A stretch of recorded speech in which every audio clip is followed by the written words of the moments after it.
Thank you everyone for being here, spending a few hours with us today in health for our Together for Health contracting collaboration for 2025 and being with us as we kind of relaunch and reboot these opportunities to chat together with our contractors about our process and answer questions, and hopefully you get to know us a little better today.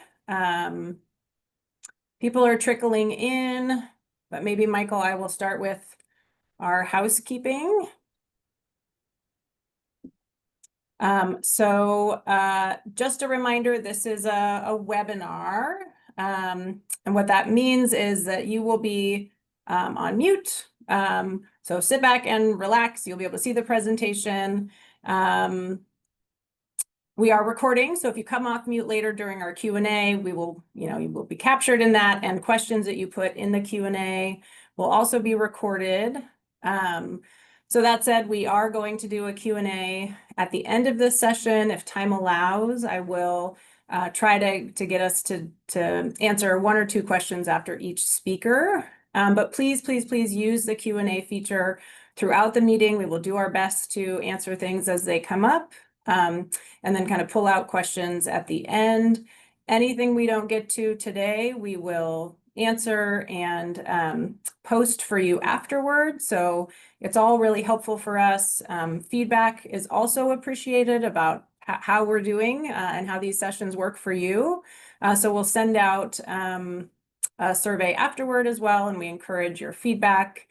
I think I missed a note about the Q&A also has an anonymous feature. So please feel free, if you're not comfortable identifying yourself, you can use that feature and we won't know who asked the question. So I think we're at 76 attendees. Again, welcome to everybody. We do really appreciate your taking a couple of hours with us today. My name is Nora Maloney Brand. I am going to be emceeing this meeting today. I manage our health policy planning and equity team here in the Department of Health Services. I have been here for about 10 years. We know we're covering a lot of content today. Some of it is kind of technical. So we're going to do our best to take some pauses and kind of reflect on the content as it comes. And we're going to try to give you hopefully just a little glimpse of who we are as colleagues as well. So I'm going to invite each of my fellow participants to introduce themselves at the beginning of their sections and give a little fun fact or fact about themselves, so you just get to know us a little bit personally. And I will start. So my fun fact is that I got to attend it was in 2009, the inauguration of President Barack Obama, and I talked my way into a better seat, and I got to sit next to Secretary of State Madeleine Albright. I was definitely not supposed to be in that section of the inauguration. With that, let me walk us through the agenda. So we are going to do a little bit of an intro here. We get to hear from our relatively new still department head, Nolan Sullivan here, who's going to talk about a little bit of his vision and the purpose for these meetings. Then we'll hear about procurement, some of the key elements of the process. We'll hear from our colleagues at the county as well as here in DHS. We'll talk about contracting, so guidelines and considerations when you're contracting with us. Invoicing and payments. We suspect this is the part everyone really wants to hear. How do you get paid? So we'll hear from our colleagues around common pitfalls to avoid to make sure payment is happening on time. And then lastly, as I said, we'll do Q&A at the end. So again, keep questions coming throughout the meeting. And I think with that, I am passing it to Director Sullivan. Nolan, do you want to kick us off here? Thank you, Nora. Great kickoff, and thank you so much to the 80 or so of you that have attended today. We're very excited to have you on board. My name is Nolan Sullivan. I am the newish director. I don't know if I can say new anymore. I think I hit my 5-month mark about 3 days ago. I am so excited to be here. I come to you all from Yolo County, where I spent 17 years, the last 5 of which as their Director of Health and Human Services. and I am officially your neighbor. I've bought a house in Sonoma. I've sold my house in Solano. My kids are in school here, and I'm super excited to be part of this community and more excited to be part of this amazing team. I think we've heard very clearly right from the get-go from our board of supervisors and many of you who've come and commented or shared frustrations or feedback that we've got to do better, right? Our contracting process and cycle has been extended, it's been confusing, it's been delayed, it's been challenging, and we acknowledge all of the above. And I think our job is to focus on the health of our community, whether that be the public health, the environmental health, homelessness, or a variety of other amazing topics, behavioral health that we deal with in the agency. We do a lot of that work through you, our partners and contractors. And our job, as Gabriel will probably tell you in just a second, is to get money out the door to help our partners help the people of Sonoma County.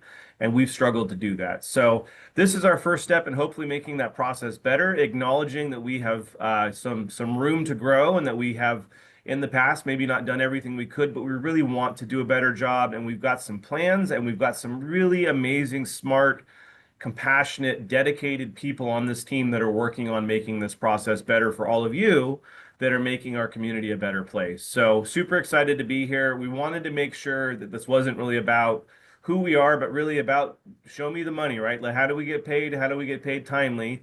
But if you need it, here is my contact information. You can email or call me anytime. Please feel free to call me Nolan. You don't need to call me Director Sullivan. And I will hand it off really quickly to my assistant directors, who are phenomenal as well, that help us handle business here in the agency. But if you need assistance and you can't get through to my staff, please feel free to reach out. And I guess I have to share a fun fact. Fun fact, I know I look really cool and hip, and like you probably don't believe this, but I'm a huge sci-fi nerd. I love Star Wars. I've read probably 100 Star Wars books, and so if you ever want to catch my attention, start talking Yoda to me or something, and that will get my attention. But again, really happy to have you here. Really happy to be on the team, and it is our goal to make this process easier for you. And really have a better outcome for the patients, clients, and the public that we serve together. And with that, I will hand it off to Jennifer really quickly. Thank you, Nolan. Hello, everyone. I'm Jennifer Pimentel. I'm one of the newer assistant directors. I've been with this department a little over 20 years. I'm super excited that we're able to kick these contractor collaboration meetings off. This is one of many. We are going to have future meetings, which is very exciting. As Nolan mentioned, I think this is one of the hot topics, contracts and payments. Who doesn't want to get paid? So again, thank you all for joining us. Super excited to kick off this meeting. And fun fact about me is I love horses. I have one. They are my type of therapy. So again, thank you everyone for joining us. We're super excited to have you. I'm also available. My contact information is on the screen. And if you ever need anything, please feel free to reach out to me. And I will hand it over to Gabe. Thanks, Jennifer. So hi, everybody. My name is Gabriel Kaplan. I am the other assistant director. I oversee a number of different areas in the department, including fiscal. And as Nolan sort of pointed out, we are, in terms of staff, the second largest agency in the county. In terms of budget, I think we might be the largest. I know we are certainly the largest in terms of the complexity of our budget, in the most complex. And we inherit a number of challenges that we are very much committed to addressing. And, Nolan and leadership have really dedicated a lot of attention and resources to being responsive to the feedback we've heard. Everybody who works in this organization is committed to the mission of serving and helping people, and many of our staff do just that. But we really don't do that work alone in this county. As Nolan mentioned, we do it in partnership with you all. And a huge function of this agency is to serve as a financial broker or pass-through, and to direct resources that are collected at the state and at the federal and also at the local level to you all, so that you can join us in partnership to do this work. And for that to happen, these processes of setting up contracts, procuring services, and executing on our invoices are really important. So the purpose today is really to give you an overview of these processes. And more than anything, in addition to really creating a space for you to ask questions, give you an introduction to us personally so that you know who to call and who to turn to if something gets held up or if you have a question or if something breaks down. So really encourage you to reach out. I wish I could say I had a fun fact. I'm not a very fun individual. What I will share is that I've been a passionate sports fan for a very long time. I think since I was 6 years old, and my neighbor Roger Buzzle came over and introduced me to the game of Major League Baseball. And every decade since then, it feels like I've been a passionate fan of one sport or another. I've gone through Major League Baseball, NCAA, NBA, NFL, college football, and I feel like I'm out of sports and I'm looking for my next sport. So I'm open to suggestions from anybody about a good sport to watch and get passionate about. So thanks. With that, I guess I will hand it back to you, Nora. Yeah, so I'll take over real quick, Gabe. So thank you very much. So for those of you watching, the agency has 745 employees. We are broken into 3 main divisions, and we're going to change the slide here to let you know who runs those divisions. So the 3 main programmatic divisions that we have here in health services with our 745 employees is public health, behavioral health, and homelessness. And I'm going to hand it off to my colleagues in public health and behavioral health in just a second. But as you can imagine, we have very large staffings. There are dozens, if not hundreds, of contracts in behavioral health and dozens of contracts in public health and dozens of contracts in homelessness. And so if you ever need to get a hold of the programmatic lead over any of those divisions, this is who those folks are. And I am covering right now for homelessness. So you've got me as a double header today.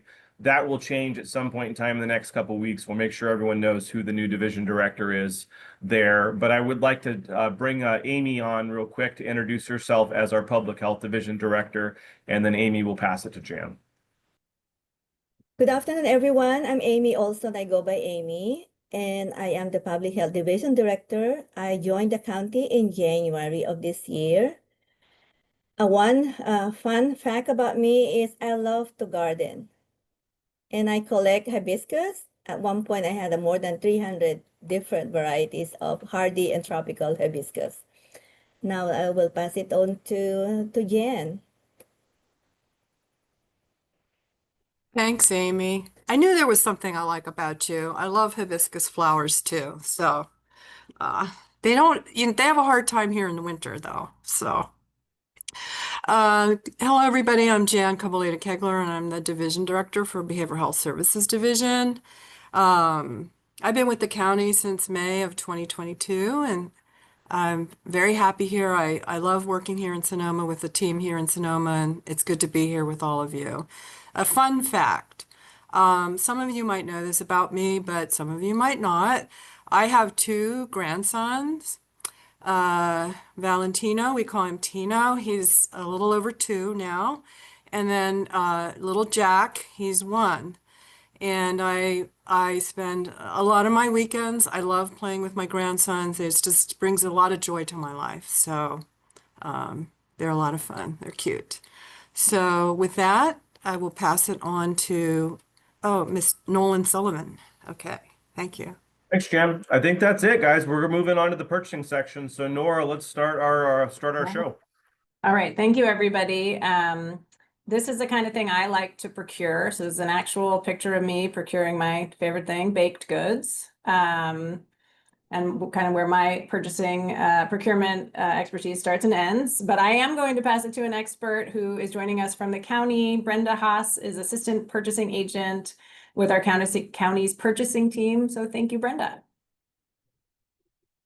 Great, thank you, Nora. Appreciate the opportunity to join this presentation. Thank you all for joining us today. We hope that you were able to take away lots of valuable information to help you get on those contracts. Again, my name is Brenda Haas, and I'm with the county's purchasing division here, and I've been here with the county for 7 years. Fun fact is that I, in a former life, had my own business. It was a remodeling business. And so I have a pretty good understanding of what some of the contractors might be up against in trying to land those contracts. But I'm really excited to be part of this presentation, to review some of the procurement processes. And one of my favorite mottos that I always go to is love what you do and do what you love. With that being said, I love procurement, and I'm excited to share a few facts about procurement.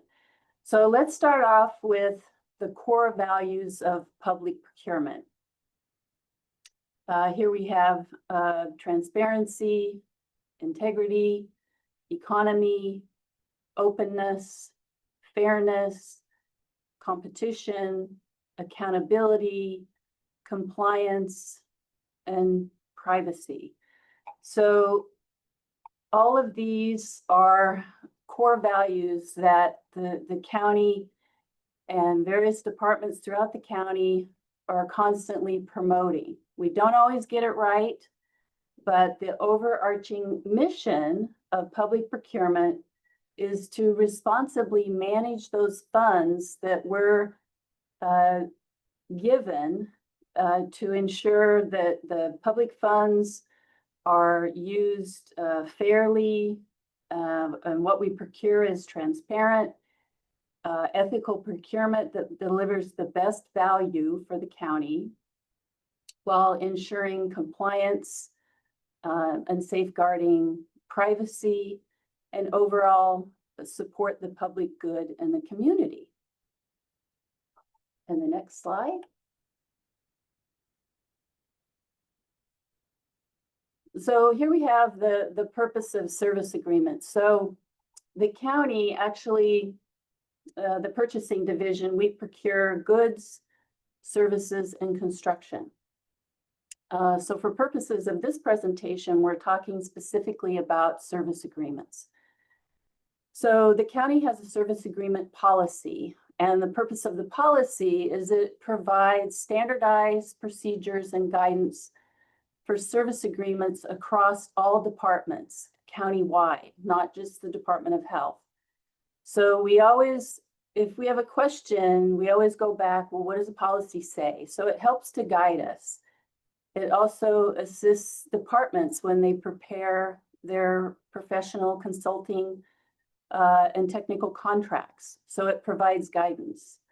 This does exclude goods and construction agreements, because we're talking about service agreements here. And it strictly follows the county's approval authority.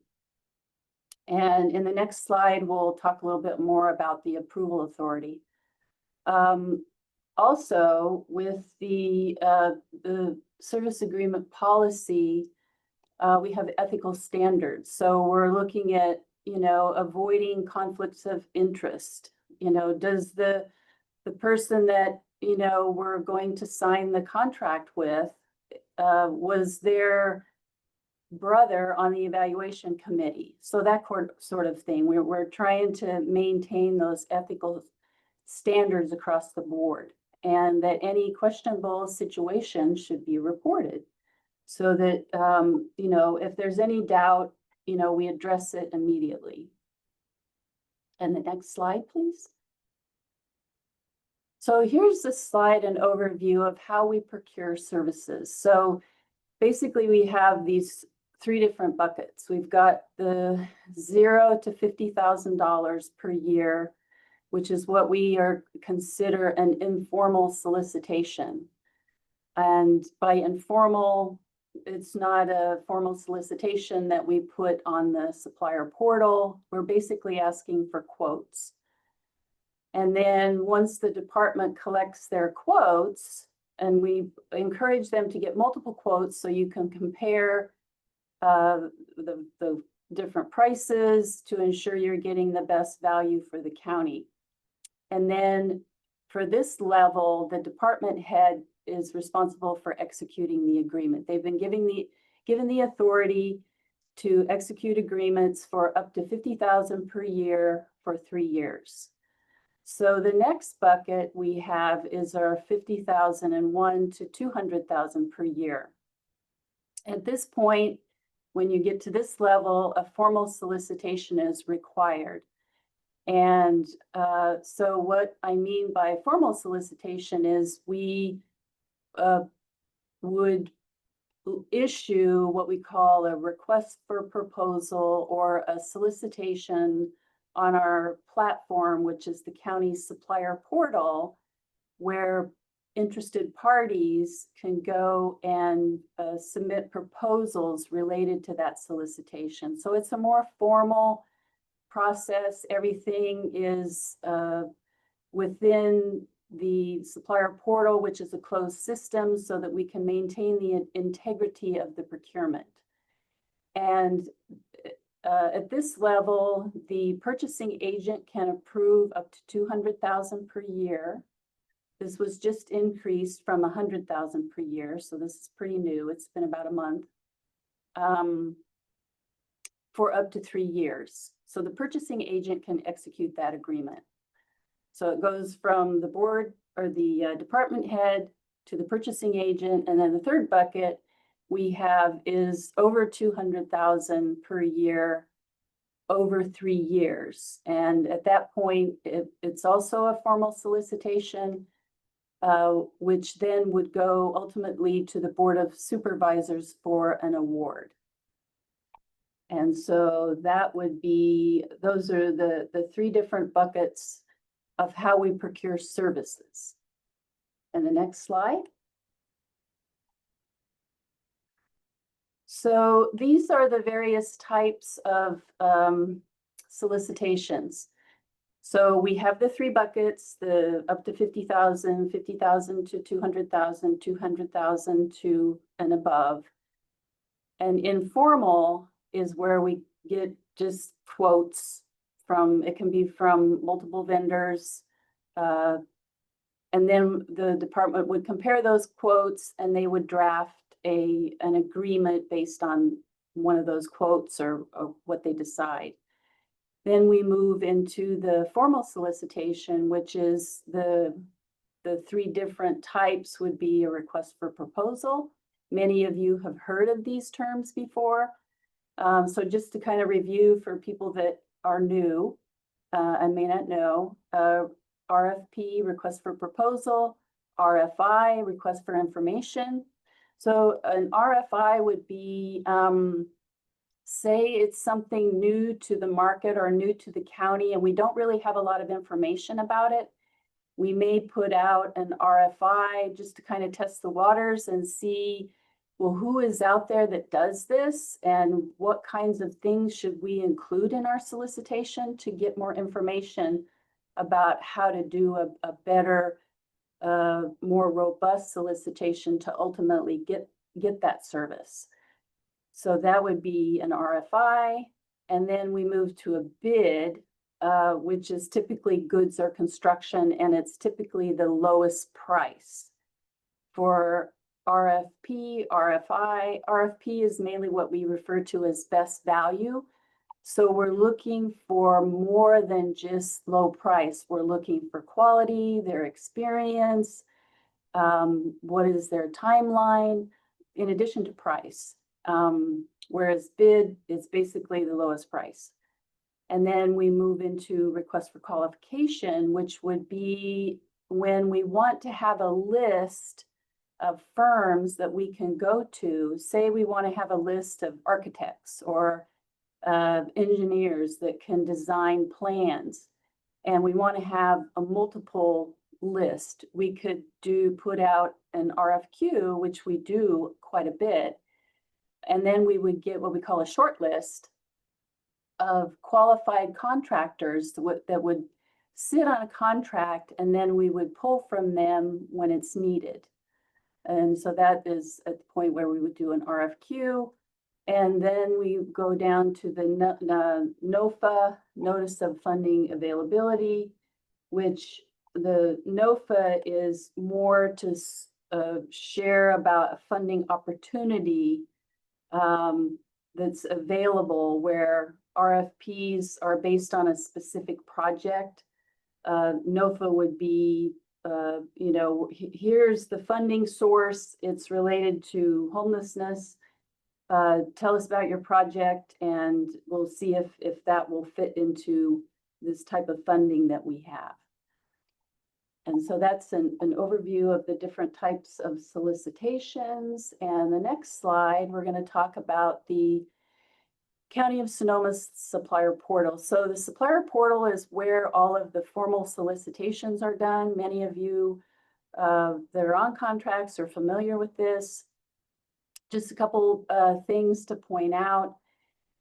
You need to be registered as either a bidder or a supplier to access the information solicitations through the supplier portal, to be able to submit proposals and download the related documents. You need to be registered. So there are two ways you can register. You can register as a bidder, or you can register. So a bidder would be if you have not done business with the county in the past. And if you're already doing business with the county, you can register as a supplier. There is also an opportunity for you as a contractor to go in and maintain your account in the supplier portal. Say you have someone that's left the company and they're no longer there. You can go in and remove them. You can update your category codes in there. And so it's a way for you to stay in tune with your account. There's also technical assistance that's offered through the supplier desk, and the email is shown there, or the purchasing division. Our phone number is there, and also we have an email address that we monitor daily. There are also frequently asked questions on the supplier portal that you can go to, and it's a whole list of different FAQs that are available to you. And the final point here, best practice is to submit your proposal early. Don't wait until the 11th hour. We've experienced this quite a bit where I can't, you know, the wheel is spinning and I can't upload my proposal. What do I do? You can submit a proposal early, and then if you find that you want to change it or you've forgotten something, you could go in and edit it and upload a new version of that. So keep that in mind. Don't wait until the 11th hour. And then the next slide is just a quick snapshot of what the supplier portal looks like for those of you that haven't seen it. It's showing bidding opportunities here. We've got quite a few that are happening right now. It's got your tile of where you would register. There's the FAQs. And then the next slide is the final slide that will just show you the screen. This is where you would go to actually register. And so I encourage you to, you know, reach out if you have any questions. And I'm really excited about the opportunity to participate. And at that point, I will hand it off to Ruth Uland, who will participate with her presentation on the contracting. Oh, thank you, Brenda. Hello, my name is Ruth Uland, and as Brenda just mentioned, I'm with DHS's contracting unit. I'm the manager of the contracting and board item development unit. I've been with the county for 21 years, with the department for 13. Fun fact about myself, many people have food sensitivities. My food sensitivity is chocolate. Nothing life-threatening, so it doesn't stop me from enjoying it because, well, you know, it's chocolate. So, for my portion of this presentation, I'm going to go over some high level key points to keep in mind regarding procurements, and then we'll transition into contracting. As Brenda mentioned earlier, Sonoma County is required to use a competitive process to award contracts above a certain dollar amount. And procurements are cyclical in nature. While there are some annual formal procurements, most are on a 3 to 5 year cycle, which coincides with the term lengths of the resulting contracts, meaning that at the end of the 3 to 5 year cycle approaches, a new formal procurement will need to be released. We've received some feedback from some of our contractors asking if a formal procurement we'd released had anything to do with their performance. So I want to take this opportunity to allay any concerns along those lines. We are required to use the competitive procurement process in a cyclical nature.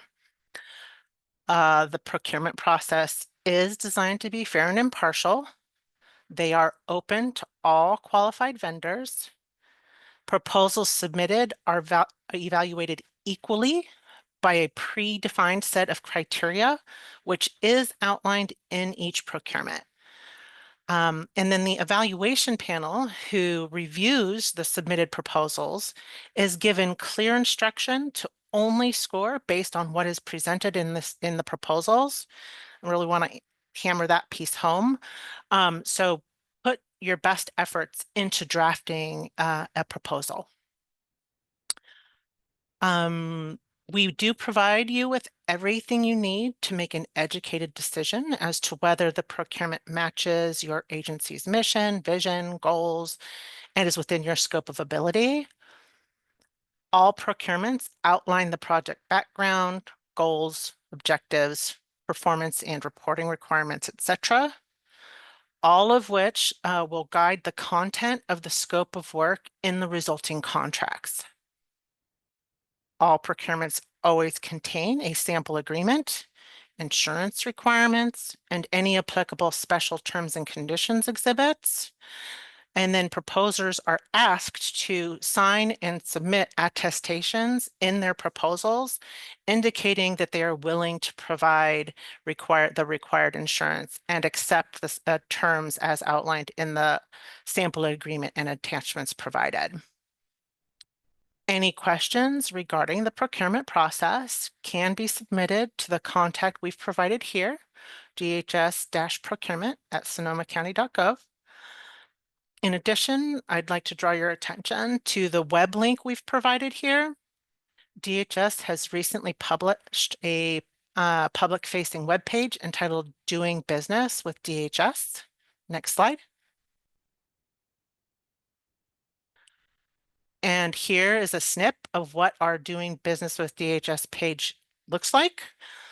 It was designed to provide our contractors with a one-stop shop for information about open DHS procurements and to provide resources on contracting and procurement requirements. All links discussed today in this presentation are in this page, the Doing Business page.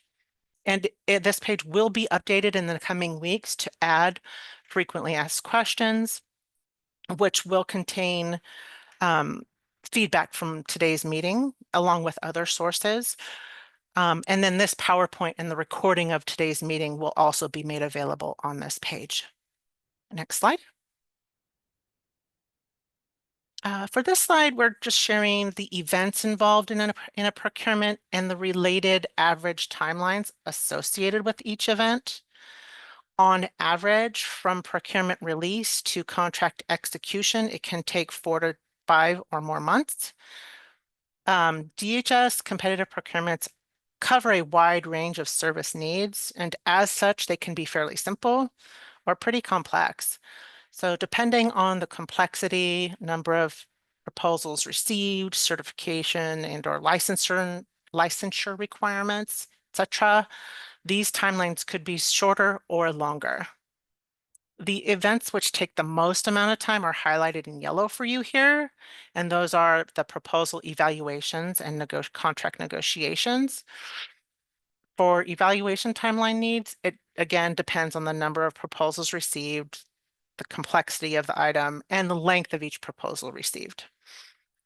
As for the contract negotiation phase, to reiterate, We do provide you with everything you need in the procurement in advance, so you can ask clarifying questions about contract terms, insurance requirements, scope of work, and deliverables during the procurement process, so that when it comes time for contract negotiation, there should be no surprises, with the overall goal that there's a more streamlined contracting process. This ends the procurement section of this presentation, and I'll now turn it over to Nora. Thank you, Ruth. Thank you, Brenda. Now is a great time. If you had any questions, we'll take just a little pause here before moving into contracting. If you had any questions that you wanted Ruth or Brenda to answer, you can think about it while you are reflecting on whether you came into this meeting feeling like procurement was a multi-headed fire-breathing dragon, and if now it feels maybe a little bit more like a Komodo dragon for you, or a salamander, hopefully. So I will pause for a second. And I do have one question. So Brenda, maybe this is for you. Why do I have to register in the county supplier portal to gain access to bids? And can't I just have them emailed to me? Oh, sure. Great. Thank you, Nora. That's a good question. So the county uses the supplier portal. It's what we call a closed system. And the purpose is to, it's a centralized delivery and tracking system. We're not able to do that effectively if we're chasing around emails and that sort of thing. So it's very controlled. It ensures fairness and transparency. All the notifications and updates are handled through the supplier portal. For instance, during the RFP process, there's a time where you can ask questions as a contractor of the county or the project manager that's managing that RFP. And those questions, there's a deadline. And so once we gather all those questions, we have subject matter experts that respond to those questions. And then those questions are posted as an addendum through the supplier portal. It's done once, and we don't have to send out a variety of emails to different people. So the purpose of having you register is, so that we can maintain the integrity of the procurement process. And also, we're required to. It's a compliance issue. State and local laws, federal laws require us to do that, especially when we're getting federal funding. So I hope that answers the question. Thank you. Thank you, Brenda. I wanted to just answer one other question that's come up a few times in the Q&A, which is whether we'll post the slides, whether we'll post the video for this. So we are recording, and we will send out the slides after this session to attendees. We will post them once they're made ADA compliant onto the website that Ruth shared, and I'll share it again at the end of this presentation, along with the recording of this video. We ask your patience for us to just have a little time to, if there are more Q&As that we can get to compile answers to those, and we'll post those as well. And Adam, I see you have a hand. Hi, I have a question for Brenda. Brenda, if I'm a new agency doing business with the county, but I'm not sure if I have a supplier number or I'm a supplier or a bidder, what kind of advice would you tell our vendors? How do they know if they're a supplier, and is there a number issued, and how do they get that number? Thank you. Thank you, Adam. That's a great question. So if you are an existing supplier, you're given a supplier ID through the auditor, and that's a unique identifier to you. And so in order to register in the supplier portal, you need that number. So in order to get that number, it was earlier shared in the slide, you would reach out to the supplier desk. It's supplier-desk, DESK, at sonomacounty.gov. Or if you need it right away, you can contact the purchasing division. The supplier desk responds quickly.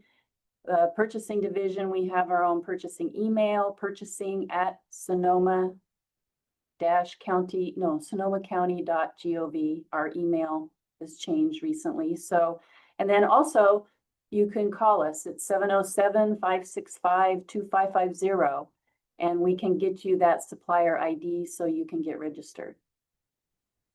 Thank you. And we had one more question, so I'm going to read it and then I'm going to move us on. But this question is, I have an existing contract. Does bidding apply to us as well? I can answer that it depends. What if your existing contract was the result of a official competitive procurement, then yes.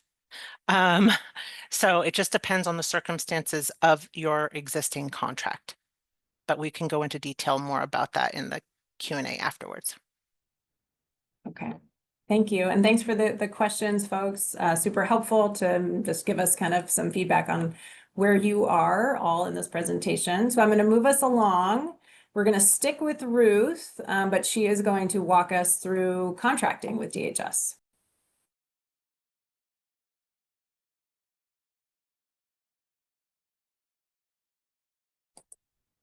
And Ruth, you're on mute. Whoops, sorry about that. Okay, so for this portion of the presentation, we will be going over some key points for contractors with regard to contracting, specifically living wage ordinance, county insurance requirements, federal funding requirements, and then a synopsis on scope of work and amendments, and finishing off with some common reasons for delay in contract execution. Next slide. Okay, so living wage, effective July 1, 2025, the living wage rate required under the living wage ordinance was raised to $23.15 per hour. And so all contractors must pay their employees at least $23.15 per hour. There are various deductions and exemptions outlined in the ordinance, including a deduction to the hourly rate requirement of $1.50 per hour if you provide your employees with health insurance benefits, and or another $1.50 per hour if you provide your employees with retirement benefits. So we have, for detailed information, we have provided you with a link here to the county's living wage ordinance, Sonoma Municipal Code Living Wage Ordinance. So you can go there to see how the ordinance impacts your agency. We've also provided you with a link again to our Doing Business with DHS page, which has this link for you as well. If you have questions about the living wage ordinance, you can send them to either of the contacts listed here, DHS-contracting or purchasing at sonomacounty.gov. Next slide. Insurance, fun stuff. So the county requires insurance for most types of agreements. Insurance exhibits used in an individual agreement is based on the type of agreement and the scope of work, and will have different minimum limit requirements based on those. As mentioned in the procurement slides earlier, sample insurance exhibits are provided in formal procurement packets to give contractors as much advance notice as possible of county insurance requirements, so you can work with your brokers in advance to ensure you have the required coverages.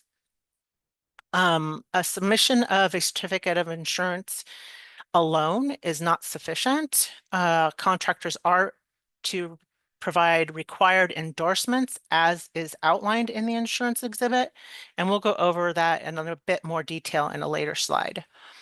Contractors must provide DHS with a valid certificate of insurance before beginning work and must maintain valid insurance throughout the term of the agreement. For more information regarding insurance requirements, we've provided you with a link to the county's insurance requirements website, and this site has all of the insurance templates that are used throughout the county. But if you have specific questions, you can reach out to DHS Contracting the contact provided here or reach out to your contract manager. Next slide. Federal funding. If your contract is federally funded, you will be subject to the Code of Federal Regulations. In order to ensure compliance with federal regulations, federally funded contracts require a variety of documentation and record-keeping practices above and beyond what you may be used to. The county has recently published a vendor toolkit webpage entitled General Information for Federally Funded Contracts, and the link is provided for you here. The toolkit provides high-level information on accounting methods, documentation requirements, data collection and reporting requirements, etc., that are usually required of all federal funding streams. However, each federal funding agency may have specific requirements above and beyond what is provided on the vendor toolkit page. So be sure to work with your contract managers to ensure you have a clear understanding of all the requirements for your specific agreement. If you are deemed a subrecipient of federal funds, it's a different designation, you will be required to get a unique entity identifier number, which is assigned by the US federal government. It's kind of like a social security number for businesses. Registering for a UEI number is completely free. It can take anywhere from a week to a month or more to get that UEI number. So if you haven't done so already, you may want to consider registering, and you can do so by going to www.sam.gov, link again provided to you here. And a couple of ways you may know whether your contract or procurement is federally funded is you can, of course, have conversations with your contract manager, but there will also be inclusion of special terms and conditions exhibits in your contract. An example is our FEMA rider. Or if you're deemed a subrecipient, you will be asked to complete a pre-award risk assessment prior to contract execution. Big caveat here is that the PARAs, the pre-award risk assessments, are not solely used for subrecipient designations. We do use them for other means, but if you are a subrecipient of federal funds, you will be asked to complete a pre-award risk assessment. And then next slide, please. All right, so we've touched on this a bit, but it is vital that you understand all aspects of your contract scope of work, including deliverables, associated timelines and standards. If you are unclear about anything, work with your contract manager, ask questions, seek clarification before starting work. For contract amendments, amendments are used to document changes in scope of work, budget, and/or the duration of the contract itself. If your contract is a result of a formal solicitation, we are bound by the terms outlined not only in the solicitation, but what you provided in your proposal. So major scope and/or term length changes are not allowed without resoliciting. Amendments must be signed by all parties. Verbal and/or email communications are not an amendment. And lastly, board approval will be required if an amendment raises the total budget above $200,000 a year or extends the term beyond 3 years. Now we'll go to our final slide in this contracting section. Okay. Common reasons for delay in contract execution. There are many things that can result in a delay that are both within a contractor's control and outside of your control. This list is not all-inclusive, but it is representative of leading contributors. So there's 3 things within your control that we're going to share. One is with regard to the evidence of insurance or certificate of insurance. A lot of insurances expire at the end of the fiscal year, which coincides with the contracting season and a July 1 term start date. DHS cannot execute, oh shoot. DHS cannot execute a contract without a current evidence of insurance on file.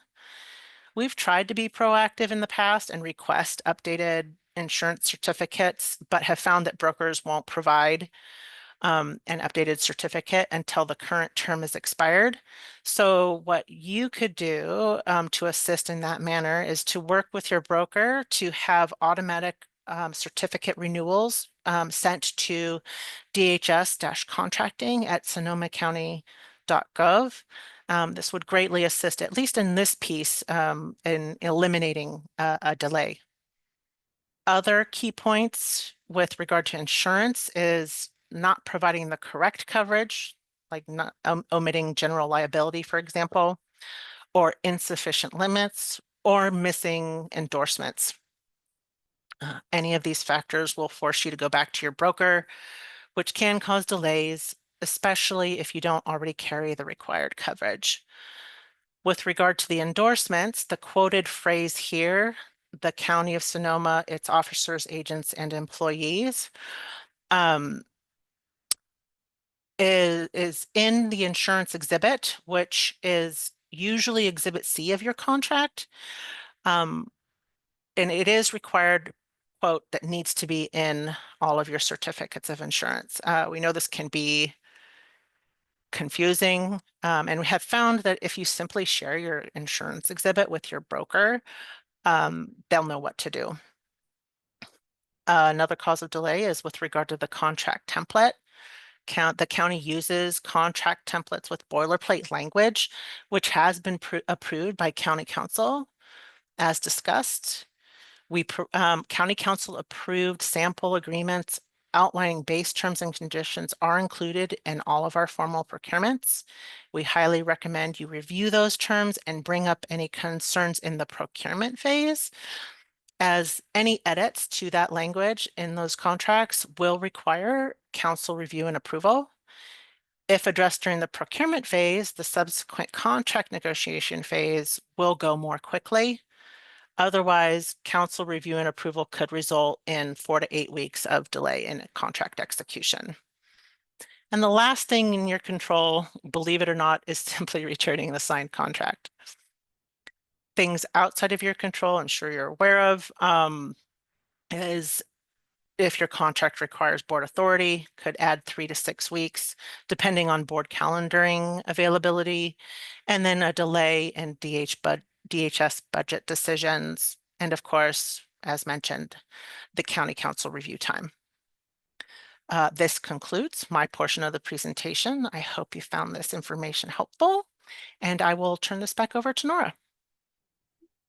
Thank you so much, Ruth. So we will take another, do another little check-in.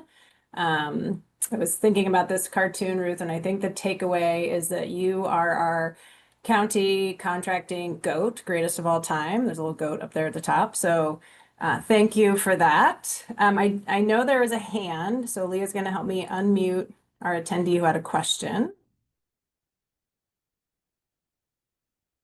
And then Adrian, if you can unmute and ask your question.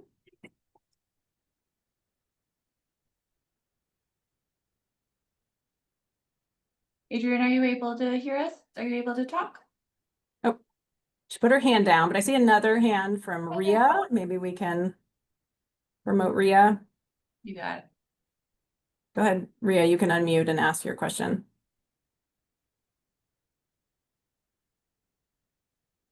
Maybe. Ria, if you can unmute, you can ask your question or you can put it in the Q&A.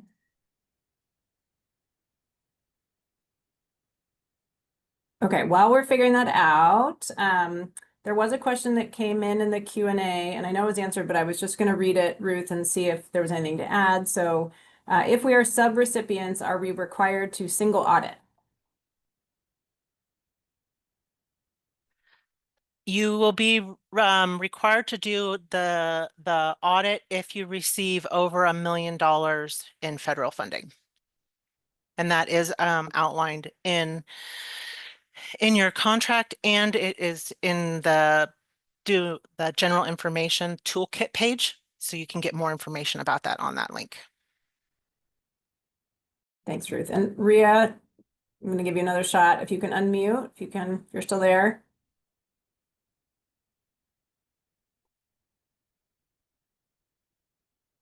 Okay. And I think we had one other question. Ruth, how do I know who my contract manager is? Good question. Good question.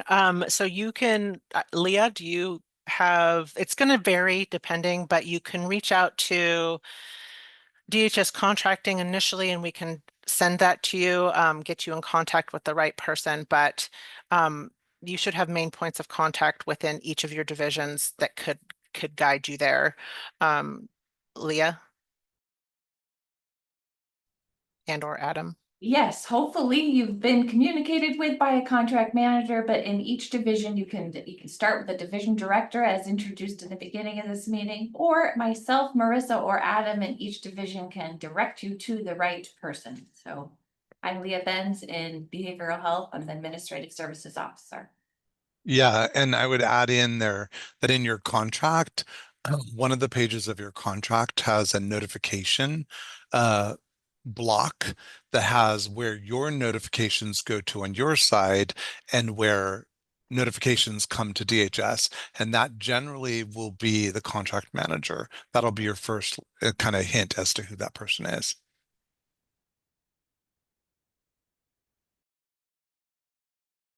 Yep. Ruth, I think there was a follow-up to your previous answer. So somebody wrote $1 million or $750,000 of federal funding, and I think that's in response to the subrecipients and whether they have to single audit. It was raised to $1 million as of October of last year. Okay, and one more, and then I'll move us on. And same topic for single audits, I see 2 amounts on the PARA. I will have to defer to the programs on that. That's not something that I don't handle the PARAs. Okay. We will look into that one also and follow up post-meeting, I think, about that one, but thank you for raising that one. Okay, so I am going to move us to our next section, which is what many of you have been waiting for. We hope you don't always feel like it's a roller coaster, the process of getting paid, but I'm going to pass it to April Hurd-Matos, our Deputy Chief Financial Officer here at DHS, and then Sean Barker to talk about invoicing and payment. Hello, good afternoon. My name is April Hurd-Matos, as Nora said. My fun fact is I'm not your typical accounting person. I have a need for speed. I love cars and I love to go fast. So I love to explore all of those things. So, but that's my fun fact. So moving on to less exciting things for most of you, maybe invoicing and payment processing. To receive payment for the work contractors, it's very important that we receive the most accurate information to support your invoice. We're not able to move things forward unless we have the supporting documentation. That is vital to our process and to support you as a vendor. It's there as a it's there to help you and to help the agency, to help with your audit process as well as our own.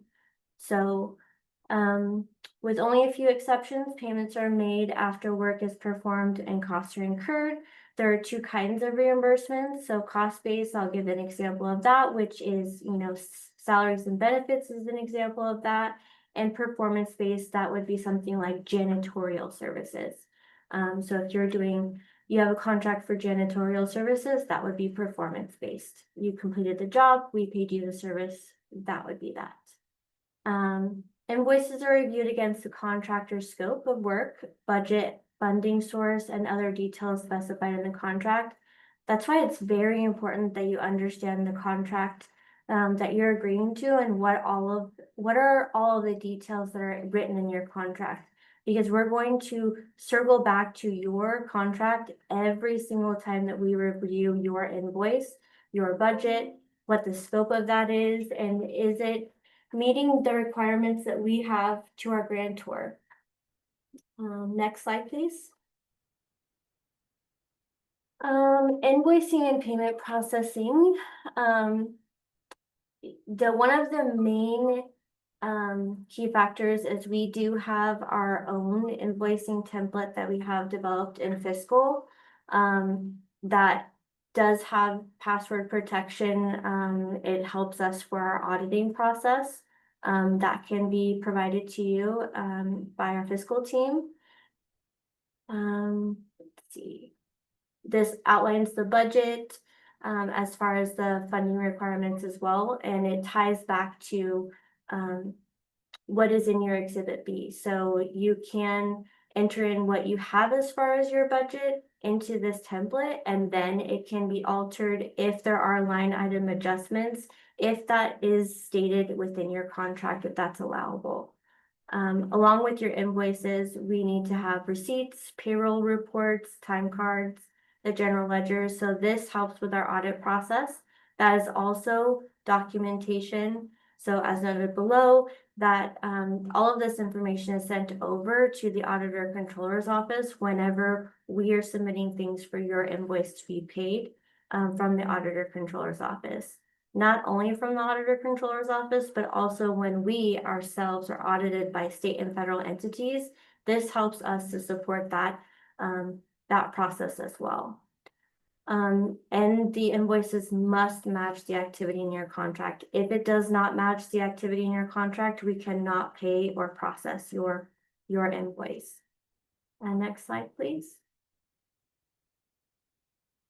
So in order for us to ensure that we can pay your invoice timely, it's important that we receive your invoice in a timely fashion. Both program and Fiscal staff review your invoice to ensure that it is out, it's meeting the scope of work, that the budget matches the information within your contract, that the terms and conditions outlined are accurate. Hey, April, do you mind just leaning in a little bit? I think your mic isn't picking you up as well anymore. Okay. The review process can take 3 to 5 business days internally. After reviewing a voucher, this is also sent over to the auditor controller's office to ensure that we ourselves have done a thorough review and that it meets that auditor controller's office's criteria. After approval, this can take up to 2 to 3 weeks for you, the contractor, to actually receive payment. So it's important to understand that this can cause delays because the printing of the checks do take twice or only processed 2 times a week. And of course, everyone has experienced a delay with mail whenever, that one particular item gets sent around the world and then it's delivered to you. So just keep in mind that we don't have control over the mail. Next slide, please.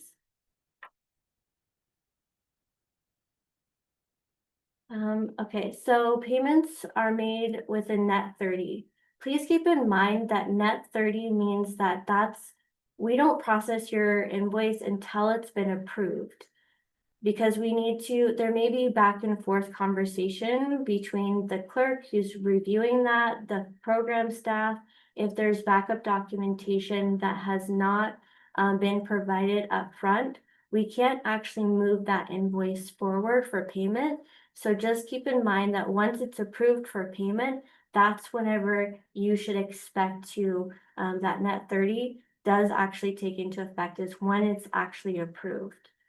By default, the county always issues a check for payment unless you are set up for an ACH, which is an automatic clearinghouse, or electronic payment, which is available to everyone. It does take a little bit of time to set up that payment, and I encourage everyone to reach out if you're interested in this payment, because it does significantly shorten the amount of time for your payment to actually be sent to you. And it is on the same cycle as the check being issued, which is Tuesdays and Thursdays of each week, with the exception of holidays, of course. If you have any requests to have the ACH, please reach out to dhs.fiscal, and we will go ahead and get that moving forward for you for your payments to be set up through that process. Next slide, please. So common reasons payments are delayed: insufficient backup documentation, invoices are incomplete, described work is not in the contract. So for instance, if you have, may have included administrative costs and that's not outlined in your contract, that's something that would delay the process because we would need to have that information removed. SmartCare patient records are incomplete, which my co-partner Sean will talk a little bit more in relation to SmartCare. Invoices are submitted late. Year end is a time that everyone experiences a little bit of a delay, because those payments come in, or those invoices may have come in the month of June or towards the end of the time, and we're processing things for a year end, and we're not able to actually get to those invoices until after that blackout period with the auditor controller's office passes. So just keep in mind that if you want your invoices to be processed timely, to get them in to us as soon as you possibly can, and be diligent on that backup documentation. Your contract may not be executed. If we don't have a contract that's executed, it's not possible for us to actually issue a payment, because we need to actually include portions of your contract as backup documentation to support our payment to you. Work has not been performed as specified in the contract. So that's also something to keep in mind. If the work is not in your contract, you shouldn't be performing that work, or you need to be talking with your program staff to make sure that there's a revision in your contract prior to doing so. So make sure that you're always working within the scope of your work in your contract. The next slide, please. I'm going to pass it over to Sean.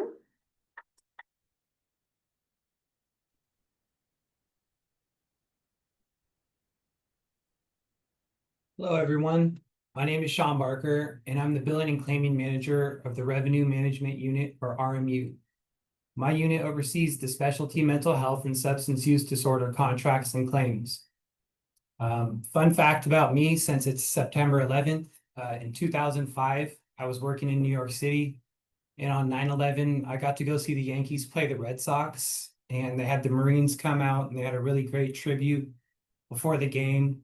It was great being able to memorialize that day in New York with the New Yorkers that experienced it firsthand. So that was something that was really cool, and I thought might be an appropriate fun fact for today. And the Yankees won, for anyone that's interested. So getting into what we do with RMU, for fiscal year 25-26, all the contracts that we oversee have gone back to a fee-for-service structure. The terms and guidelines for our invoicing process are clearly outlined in the Exhibit B portion of your contracts. And I can't stress enough how important it is for your team to review the Exhibit B portion of your contract, especially the billing and claiming people you have on your teams and the people that are in charge of submitting the invoices to us. It's really important that they know and understand that Exhibit B portion of the contract. It can really help minimize any delays in payment due to having to submit multiple revised invoices. And some of the things that April was mentioning with services that are entered incorrectly in SmartCare, or there's discrepancies between what's in SmartCare or what your invoice has. Those are things that if they're minimized or eliminated on the front end, then we can process payments a lot quicker on our end.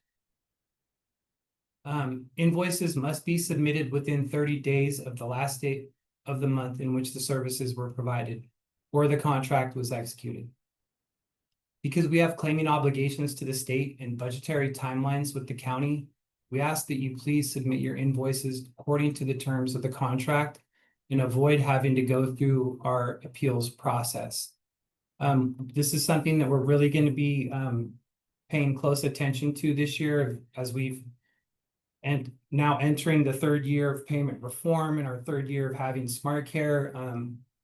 We really don't want to see any delays in receiving invoices from the people that we contract with. We are going to be adjusting our claiming timeline so that we're going to be hopefully pushing our claims out to the state sooner. And having these invoices and the services from you guys and entered into the system and the invoices submitted timely is going to be critical to that process. So please make sure to get those invoices in within 30 days of the last day of the month. For all of our Medi-Cal contracts, we've added an invoice generator with your rates and approved procedure codes into your cloud documents folder. We have this thing called the SoCo Cloud. A lot of our contractors are familiar with the SoCo Cloud, especially our Medi-Cal contractors. This year, along with your contract, when you click that link in your contract, it'll take you to that documents folder. And in that folder, there'll be an invoice generator with your rates in it that's already ready to go so that you can run a report in SmartCare and fill out that invoice generator and get it over to us. A completed invoice generator must be submitted along with your attestation form or forms in order to receive payment. So we need to have that, and having this invoice generator submitted by our contractors will enable us to process payments quicker. If you're having any trouble filling out this form or the invoice generator in particular, my team on the next slide that we'll click to in just a second will be able to help you out with that process. We can meet with you guys. We can go over how to run the reports in SmartCare to fill out the invoice generator. We'll support you in any way that we can.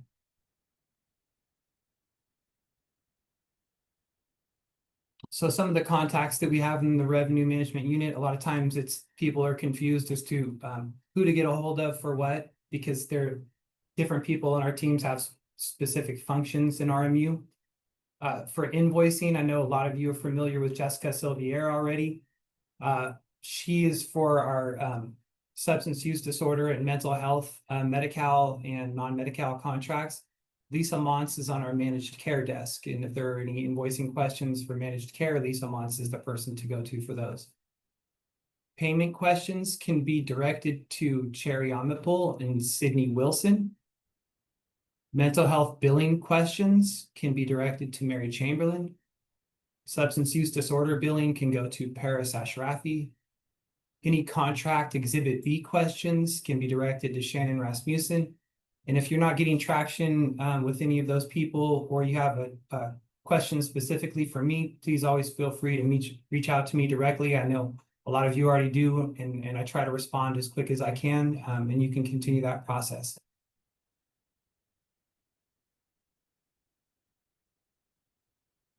Thank you, Sean. Thank you, April. This is where we are going to pause again. And if you have a question about invoicing and payment, please drop it in the Q&A. There is one that April is starting to answer, but April, do you want to take it live? If I read it? I'm gonna ask that Chris go ahead and send me an email Okay. right now, because I think that one has a little bit more complexity to that. So yeah. Great. That sounds good. Thank you for addressing that one, and thanks for your question. So April, I have a question for you. Is there an individual I could reach out to for a specific question regarding my backup documentation? There's not a specific person, and we do that a little differently than the RMU revenue management unit. Only because we like to ensure that all individuals get a timely response. I'm not saying that the revenue management team doesn't, but we have a team of account clerks who are reviewing all emails. So the dhs.fiscal email inbox goes to multiple staff members and as well as myself. And that way those the entire team can review those questions and they can send them out to specific accountants if it needs to be elevated to an accountant or to another individual to address those questions in a timely manner. And those individuals can specifically reach out and help with backup documentation because that is their main duty. Thank you. And Ria had a question. When submitting the invoice with attestation, we sent with hard copy signature, any possible of DocuSign? So it is a requirement from the auditor controller's office to have a wet signature. So unfortunately, we do need to have that wet signature. Great, thank you. And Sean, I had a question for you. We would like to set up a cloud folder for faster invoice processing. How can we do that? Good question. So a lot of our providers already have the cloud folder set up, and it's really quick, easy process for us to do for anyone that would like to have that cloud folder set up in order to expedite invoice processing. There's a section in your contract called monthly invoicing and payments. And within that section of your contract, there's a section that talks about how Sonoma County Cloud access can be granted to you upon request. All you really need to do is email us at our dhsfiscal.rmu email address, and our invoice desk will set that folder up for you and send you a link. It takes 5 minutes. And then once that link is set up, you can drop all of your invoices directly into that folder rather than having to fax them or mail them to us. It really streamlines the process. So. Great, thank you, Sean. Not seeing any other questions. We still have a minute or two we advance the slide, Michael.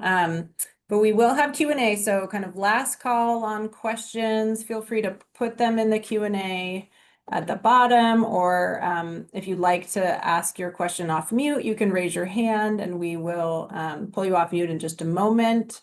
But just wanted to acknowledge again that we shared a lot of information with you today. So this page is where we will be uploading all of today's materials, the slides, questions and answers, and we will upload the video for anyone that wasn't able to attend. We will send out the slides to attendees after this meeting so that you have them a little bit more quickly. And I just wanted to, while we're waiting on last call for Q&A, I just wanted to say thank you to all the presenters for your time and energy in preparing for this, and just for playing along with my fun fact, because I learned a little something about colleagues as well. So I appreciate that. Let's see.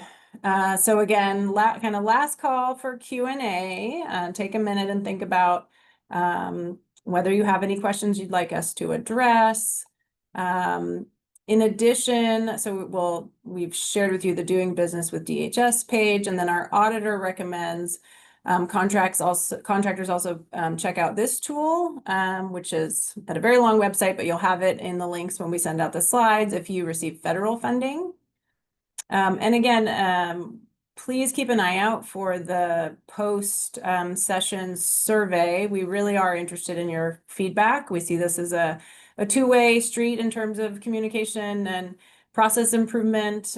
So we really want to make sure we're answering the questions that you have, making the process as clear and transparent as possible.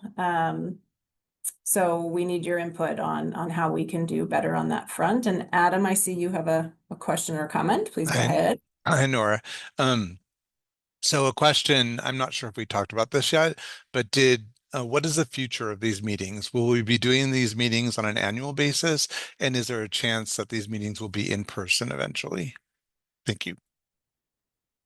That is a great question, Adam. I am going to answer that one unless, Jen, you have an answer ready.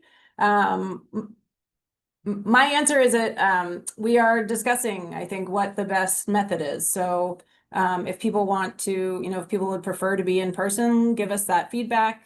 We definitely want to do this more regularly. We have been discussing this meeting is kind of our kickoff, right? Let's just get back into the practice. Let's share some of the kind of most common questions and issues that come up for our contractors, get some feedback about where folks want to go from here. I think historically we used to have longer, maybe even full day or half day sessions in person. People got to kind of interact in person with the staff that they, you know, would interact with over email. So we're playing around with those things. The intent here is to meet your needs around contracting. So we really appreciate thoughts and feedback. And Nolan, Jen, or Gabriel, I don't know if you want to add anything to that. Yeah, thank you, Nora. Yeah, absolutely. We're going to look at other trainings too, more specific focus training. So for the different divisions, whether it's behavioral health, public health, homelessness, and so on. And then hopefully we can continue some type of an annual collaboration like this as well. And ideally, some of these trainings would be in person. I think it's great to be able to interact and meet everybody face to face that we work with on a daily basis. So I don't know, Nolan, Gabe, if you have anything to add to our plan for future trainings.